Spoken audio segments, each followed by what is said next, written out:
Hello everyone, good afternoon. Again, thank you for joining us for How CliniSync Can Help Hospitals Meet MU2. Our presenters for today are Cathy Costello, who is the Regional Extension Center Director, and Dan Paoletti, who is the CEO here at the Ohio Health Information Partnership. So without further ado, Cathy is going to start the presentation. Hi everyone, thanks for joining us today. What we're hoping to accomplish is to take three specific areas that you are going to need more information and actually new areas of meaningful use that you will be addressing in the next year. And some of it is regardless of whether you're still at stage 1 or you're moving to stage 2. Basically, we're going to cover public health reporting, transitions of care, and patient engagement, and then talk about the timeline for implementation issues for you with the HIE to meet meaningful use. Most of you probably are aware that the Ohio Department of Health has expanded their meaningful use reporting going into 2014. And as you know, in the 2011 through 2013 period, the only meaningful use measure that they were doing on a large scale was the syndromic surveillance reporting. Physicians were taking an exclusion for immunization, and hospitals were only doing immunization if they had been part of the process, early on prior to meaningful use. The Ohio Department of Health was not accepting electronic lab reporting, and those were the three options that hospitals had, all as part of the menu measure for stage 1 meaningful use. Now going into 2014, the Ohio Department of Health has really established a very robust ability to work with public health measures in reporting those. And so a whole process has been created and was opened as a portal on October 1st of 2013, which coincided with the beginning of your 2014 reporting period. So we'd like to spend a little bit of time talking about how this whole reporting to the Department of Health works so that you understand whether you're at stage 1 or stage 2, what your responsibility is going to be if you plan to use public health reporting options, which clearly you will have to do, especially moving ahead to stage 2. We will be sending you at the end of this webinar a checklist that we put together with ODH, which lists all the information that you will need before you get to the portal so that you're not going back and forth and trying to figure out where all the information is that you need. So watch for that email as a follow-up to this. What you do want to keep in mind on your timing, and we'll talk about this again later on in the presentation, is that the registration of intent, and this is for stage 2. I'll talk a little bit about stage 1 as we go through each of the measures. The registration of intent to do public health reporting for stage 2 has to occur by the 60th day of your reporting timeline. So if you're doing, as you know, there's only 90-day reporting period in 2014, and you need to register your intent no later than the 60th day of that 90-day period. You can register earlier if in fact you are ready to do the testing, ready to do the interface building, but they are asking and they're insisting on the fact that you not register until you are ready, technically ready, to work on that interface and that reporting. And that's really a critical message that ODH has asked us to push out, and they're very sensitive to, because they're trying to work with all the hospitals and meeting their meaningful use measures for this coming year. But in order to do so, they do not want you getting in queue until you're ready to work with them. So with that, let's look at the three measures that are going to affect you all in the coming year. Let's start with immunization reporting. This is going to be a new area of reporting for most of you. There really were only a handful of hospitals that were doing immunization reporting prior to this point in time, and you all will know if in fact you're in that small group that did immunization reporting to ODH. If in fact you were doing immunization reporting prior to this year, October 1st of 2013, your feed was most likely in HL7231. And if this is the case, you will be able to continue to meet meaningful use at stage 2 with a 231 feed. But that is only true if you were already doing immunization reporting to the Ohio Department of Health through their Impact Assist program. If you are looking at beginning your immunization reporting after October 1st of this year, you will be required to have an HL7251 feed in order to satisfy meaningful use stage 2 requirements. On electronic lab reporting, this is an area that none of you all have been doing to this point in time. This is brand new reporting area for the Ohio Department of Health, as it was in most states. So what the Ohio Department of Health has done has tried to take this in a stepwise fashion to make it easier for you all in your labs to work on this reporting measure. Since it is a brand new meaningful use measure within the state of Ohio, it is going to require everyone to use a HL7251 feed to meet that requirement. Let's look at the reporting for this ELR reporting. The way that the Ohio Department of Health has broken up their reporting requirements is in this reporting year. So in 2014, all the hospitals will be required to report on these 13 reportable conditions that are on the left side of your screen. All of these should be able to be reported in order to meet the ELR reporting requirement. Keep in mind though, you currently, as a hospital in Ohio, are reporting over 80 other conditions which you've been reporting either through paper or through other electronic means. You will have to continue to report these if those other tests are not part of your electronic feed for 2014. You will have to continue to report these in whatever way that you are doing today. So the reporting requirement doesn't change, it is just how you are sending the data. If you have any questions about this, you can certainly call ODH or let us know. Adam Rosbach is our expert in this area on staff, and many of you know him as part of our HIE implementation team. ODH's long-range plan is every year they will add 10 to 15 more tests into the requirement for those that need to be electronically reported. So it's kind of, as I said, the idea was not to overwhelm everyone and have hundreds of test codes that you to be concerned about, but rather to take the most common ones that ODH was interested in, start with those, and then move through year by year until everything is done electronically through the electronic feed. Let's talk about syndromic. Now this is one area I do have to make a differentiation between stage 1 and stage 2. All of you who have met stage 1 are currently reporting or have currently tested on the syndromic surveillance measure, because that was what was being required by the state of Ohio for hospital meaningful use. So you either have been reporting through HMS rods, you have been testing for syndromic surveillance. Many of you are working with the HIE in making sure that your syndromic surveillance is reported. If you have been reporting and you have a 231 feed, you can continue to use the 231 feed for stage 2 meaningful use, but with one major issue here is there are 3 new fields that are being required as part of stage 2, and that is initial patient temperature, discharge disposition, and discharge diagnosis. Now these are big issues here for the Department of Health.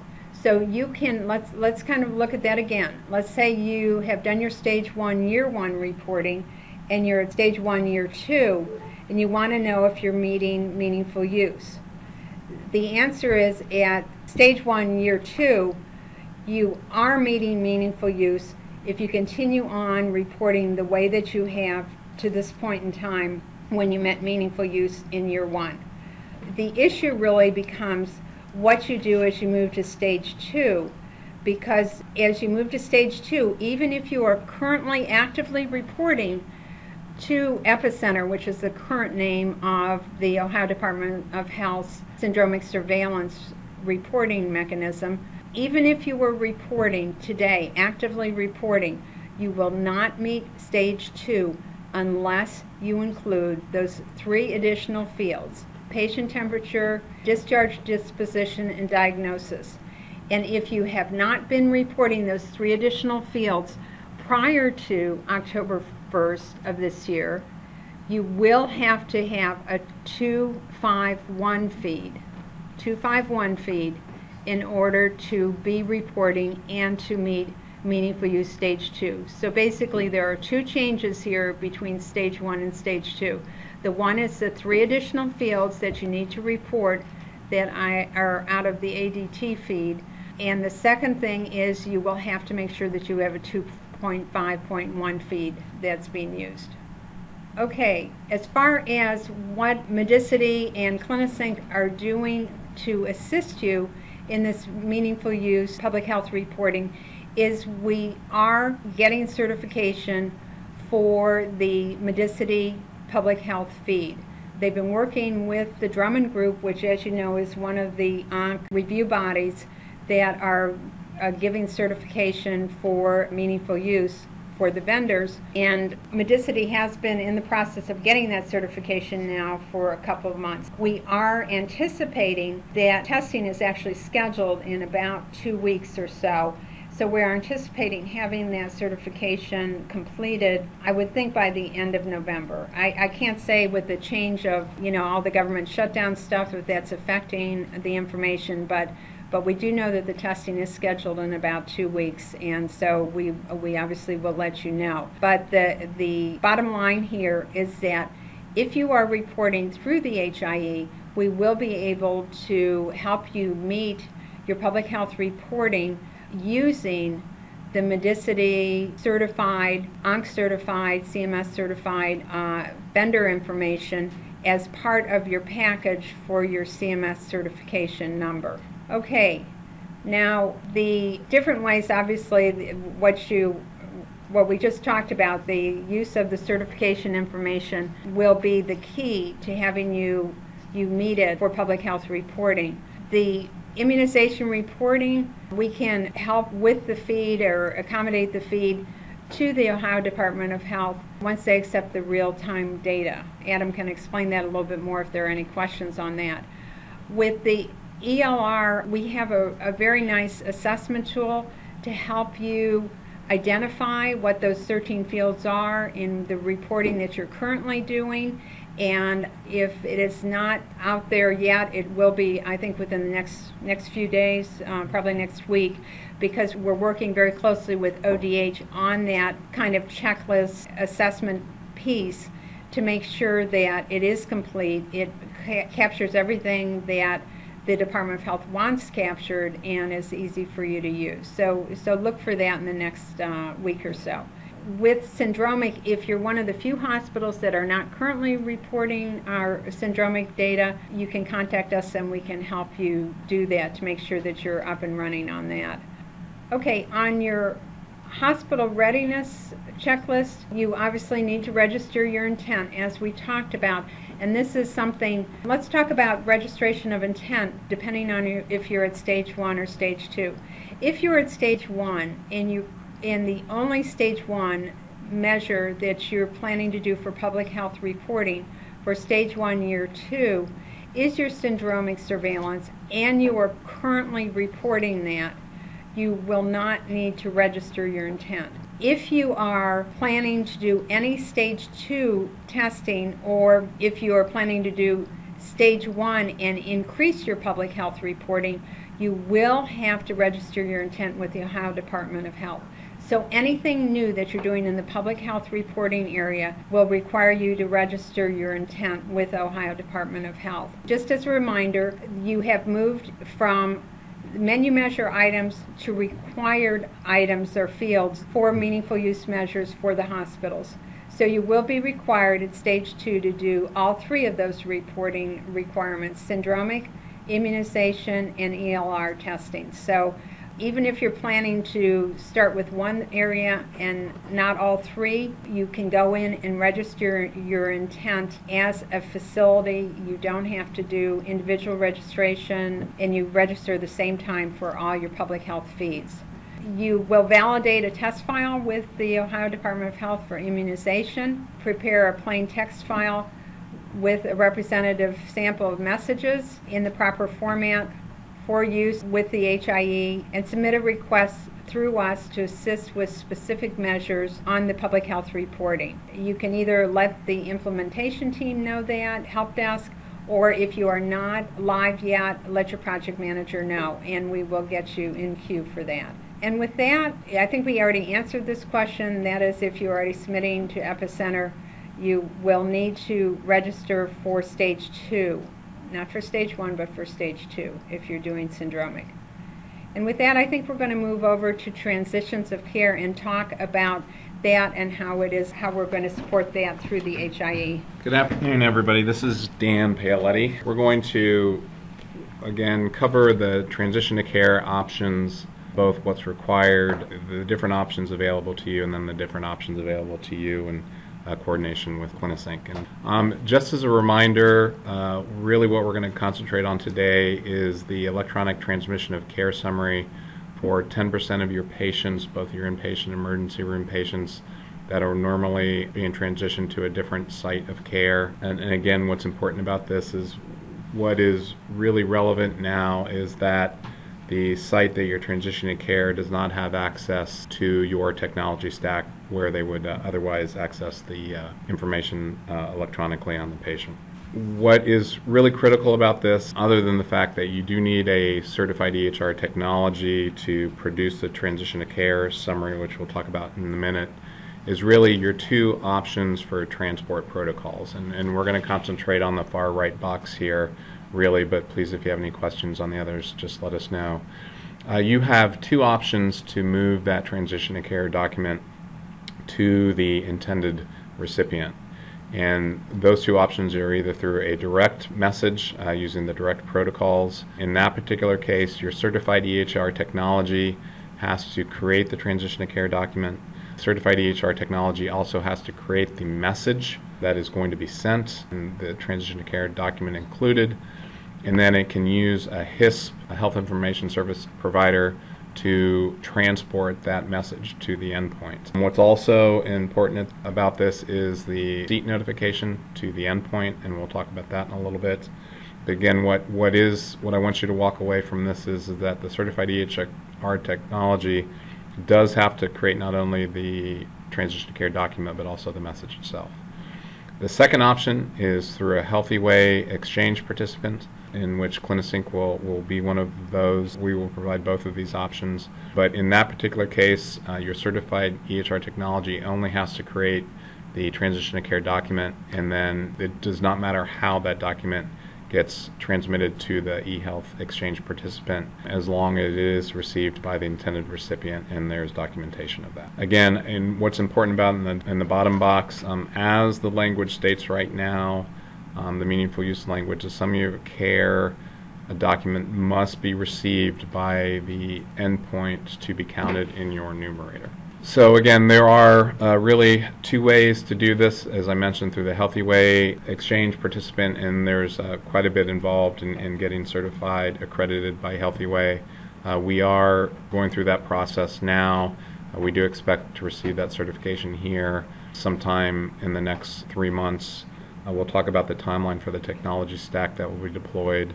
Second way is through the direct messaging. You do not have to be using a HIS that's been certified by Direct Trust. However, we do think it will be easier to exchange from one HIS to another HIS. Dicity, our HIS vendor, is going through that process now, and we do expect that certification in the next month or so. And we'll talk about timelines for technology on that as well. So, the 2 ways, what's also important about this, you can use a combination of both. You're not restricted to use just one. So if you do work with Health EUA participant as well as a HISP. You can do a combination of those for your enumerators if you need those. And again, I think what's important in here is to understand which option is best and potentially a combination of those. And again, the ability to confirm that the transition of care was received by the provider that it's being sent to is also very important. And there does seem to be a lot of confusion about that in the marketplace, so I would encourage you, if you have any questions around that, please don't hesitate to let us know. So let's talk about using the HISP messaging to do the transitions of care. Again, as we mentioned, really any HISP that's using the direct protocols can help you through this. What's important, though, again, is that the message in this particular case, not only does the document have to be created by the certified EHR technology, the message does as well, and then the certified EHR technology would connect to the HISP and deliver that endpoint. CliniSync is the technology stack available to do that through CliniSync will be available here before the end of December. And again, even though direct trust certification is not required, we are also going through that as well, and that will be received here in the next month or so.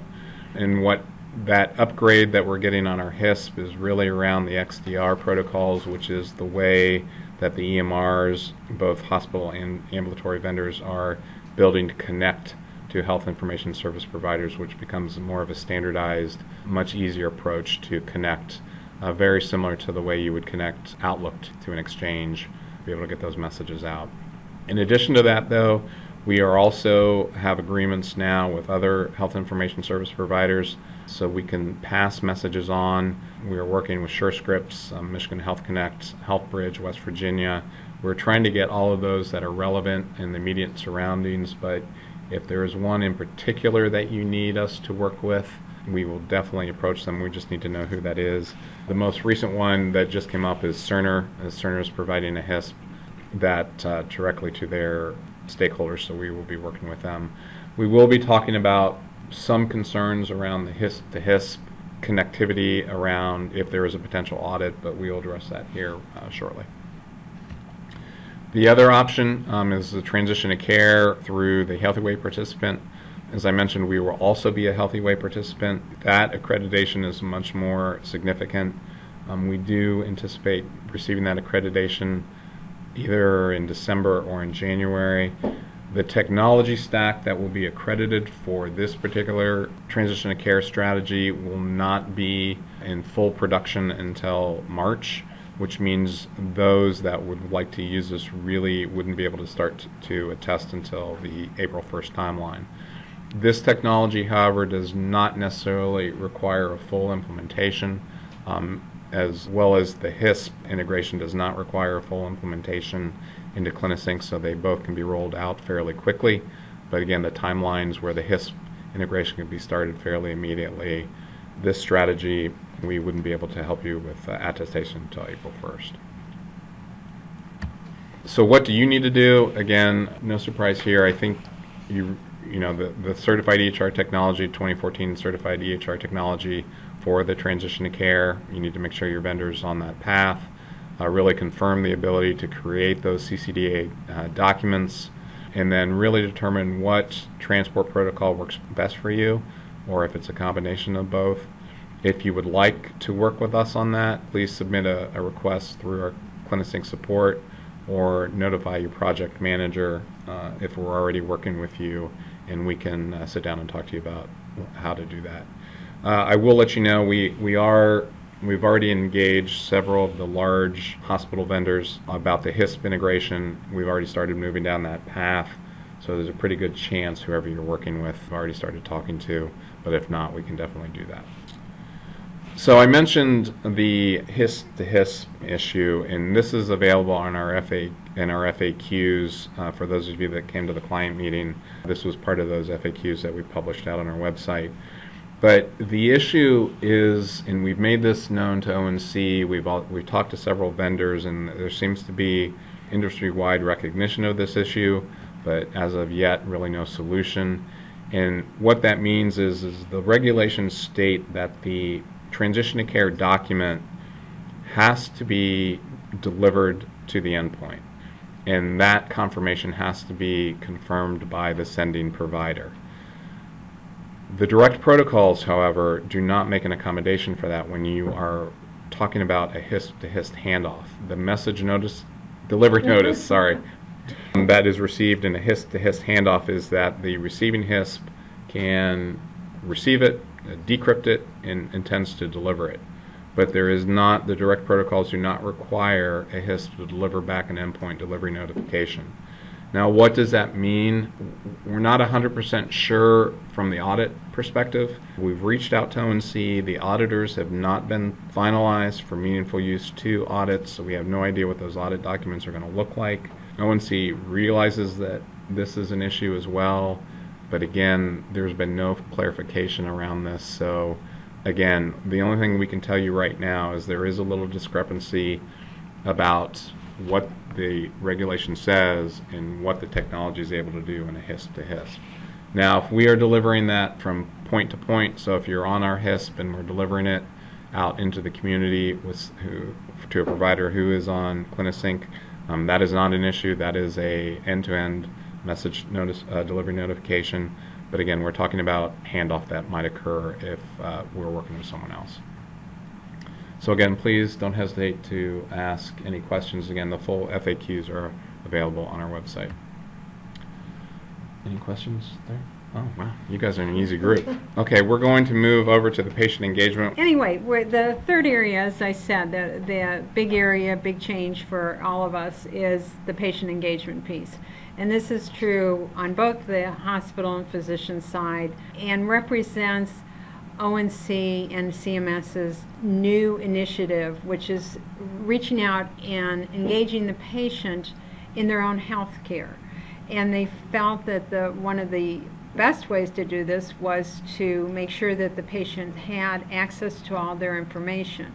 So in stage 1, what we saw was the requirement that if a patient asked for their records to be provided electronically, that a copy of that was given to them in 50% of the cases. And that measure, as many of you found out, you might have 0 to 5 patients in a 3 months' time asking for that. This was not a big area where there was a lot of movement. At least we didn't hear very much in this area. What is going on as we move to stage 2 is rather than requiring the patient to ask for it, you as the hospital or you as a provider are going to be required to post that information and make it available for any patient who wants to access their data. So it's a little bit different focus in how we're providing data. From, hey, come to me and ask for it, to we're going to provide it for you, and then it's up to you to decide if you want to look at it.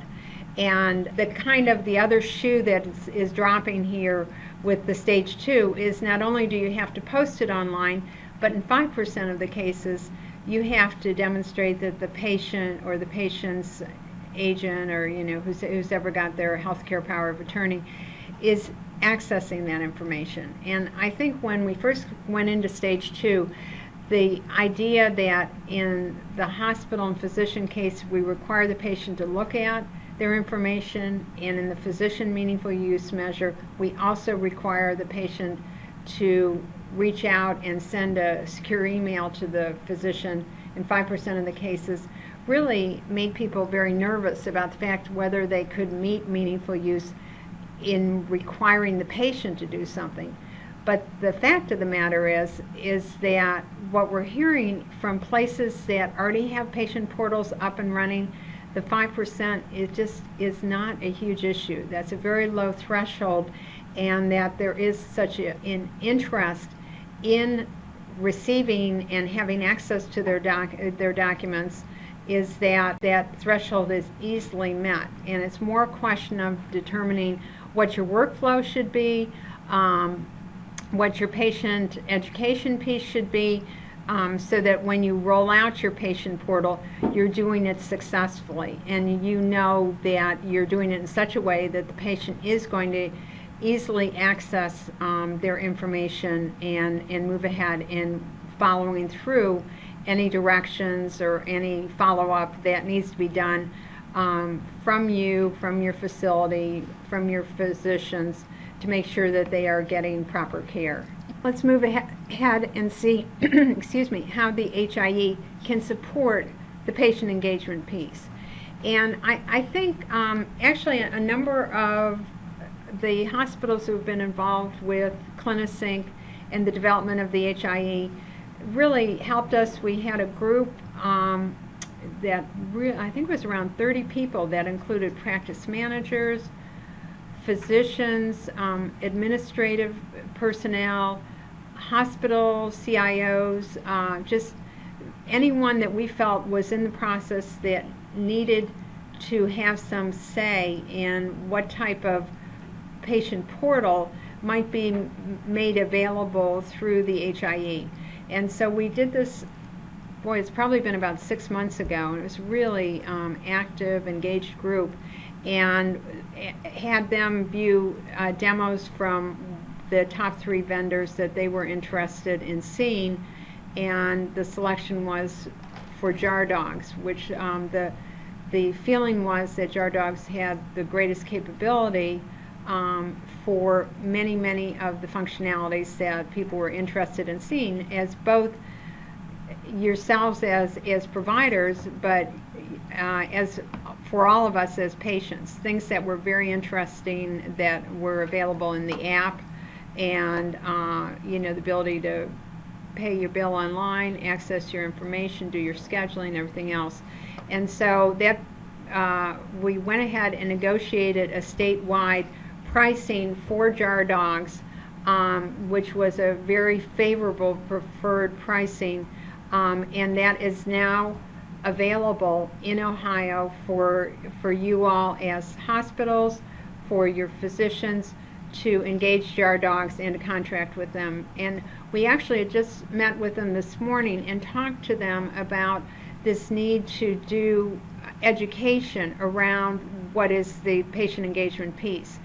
And they apparently have quite a bit of educational information they've put together about workflows that have worked in adopting patient portals, that ways to engage your patient population, especially if you have a high geriatric population, which I know has been a concern I've heard out in the field quite a bit. People were like, oh my gosh, what do we do if it's a patient population that doesn't normally access the internet? And you know, my own feeling is that it's the geriatric population that has probably a highest rate of interest as they grow in use of this patient portal. But anyway, so we've asked Jar Dogs to schedule with us several 20 to 30 minute sessions. I think we're going to do 3 of them to help anybody that you think would be interested in getting these education tips on how to use a patient portal, how to adopt it, what your workflow should be. And we'll be sending out information about that in the next week, getting those dates scheduled. But they will be in November and December. And I think we've got a question coming in here. Yeah, so Dave was able to chat his question to us, and he wanted to confirm that connectivity for HISP Direct or Pro Access 7 are part of the CliniSync subscription fees. Right. So Dave, that was a really good question, and I realized I forgot to say that. So the everything that we're talking about here for public health and for the HISP and Pro Access 7, all that's already included in the contract that we have with you, so there's no additional fees for that from us. The patient engagement stuff, the Jar Dogs and the iTriage, which I'll talk in a minute, those are outside of our existing contract, but that's, you are correct. Yeah, and just to piggyback on what Dan said, we don't contract with Jar Dogs or iTriage, which is the other alternative that we're working on making available to hospitals and physicians. We don't manage that contract or anything. We do the same thing we did in the REC program, and that is we do the negotiation for the contract terms and for the pricing, so that there's a statewide standard approach, and make it as economic as possible for you all, and to take advantage of our ability to offer those contracts. And as we saw on the rec side, that was an approach that most of the vendors appreciated because it standardized the process. So we've done that same thing with jar dogs.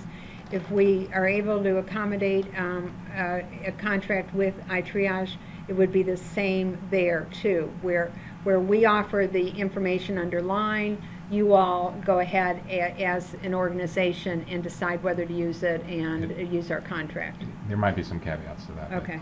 Let me Okay. address that. So we're going to switch chairs again on the iTriage piece. The only difference with the reason we're bringing in a second potential solution is for the smaller hospitals or smaller providers or providers that may not be able to meet the timelines with the jar dogs because it is a more robust kind of tool. iTriage is getting certified with Medicity to do the view, transmit, and download, and it is something that we can roll out extremely quickly if needed. We just got some initial pricing from them, and we're trying to figure out the best way to manage contracts. So with some different options, there may be an option that it would be layered on top of the existing HIE contract, but I would say we're probably about 2 or 3 weeks off from having that finalized, and then we'll come out with some more information on that as well. And there's another question. Do you anticipate connectivity between jar dogs and iTriage and OHIP? So the one thing that we need to be careful with here is that the consensus, overwhelming consensus between the board, our advisory council, and most of the folks that we talk to, they really want to keep the relationship between the provider and the patient. That goes back to what Cathy said, really making these contracts between the provider and the patient portal entities. So we do have the ability to connect the HIE to both iTriage and jar dogs. However, the thought is right now that we would really leave that up to the provider to be able to pull down additional information from the HIE that they may not have in their EMR and then make that available to the provider. So in the beginning, we don't see a lot of that direct connectivity, other than the fact that with iTriage, it would be using the Medicity HISP technology to move the documents down to the patient's mobile phones. So but that's already built in and integrated, so there's no additional work there. All right, so let's talk a little bit about the timeline. As we mentioned, the public health and the HISP, all of that technology is really in place right now. We're waiting on one upgrade and some certification pieces. For hospitals that are interested in the HISP piece, we can begin those conversations pretty quickly, again, because that upgrade is really just a hot fix is what it is. Will be in place here in the next few weeks, but having those conversations with your vendor now is probably a good thing. On the public health reporting, there's several different options, and again, one of those options is the intent to do this, which can be registered on the ODH website, and as long as we are working with you on that intent, that should satisfy ODH's need, because again, we couldn't do a VAT implementation. It'll take some time to do that implementation on that ODH reporting. As far as ProAccess 7, again, the timeline is that, as I mentioned, we will be in certification with that in January, with broad deployment ability beginning at the end of March, so beginning an attestation in April. And again, that can be rolled out fairly quickly because there's the web services pieces of that. It does not require a full implementation. So, a lot of information there. We would encourage any of you that would like to have a more in-depth conversation to, contact your implementation manager, contact one of us, or go through the CliniSync support ticket process and put that in. We'd open it now to any questions and answers. We know that's a lot of information we just threw out at you in a very short period of time. But are there any other questions that we can answer for you?